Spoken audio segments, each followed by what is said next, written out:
আমি শপথ করিতেছি যে মানুষের সেবায় সর্বদা নিজেকে নিয়োজিত রাখিব, দেশের প্রতি অনুগত থাকিব,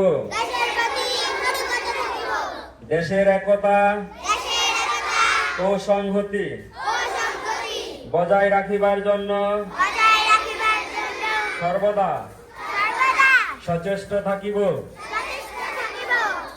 অন্যায় ও দুর্নীতি করিব না এবং অন্যায় ও দুর্নীতিকে প্রশ্রয় দিব না। হে মহান আল্লাহ,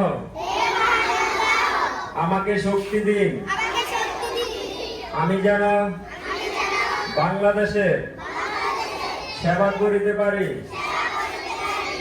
এবং বাংলাদেশকে একটি আদর্শ বৈষম্যহীন ও শক্তিশালী রাষ্ট্র হিসেবে গড়িয়া তুলিতে পারি। আমিন।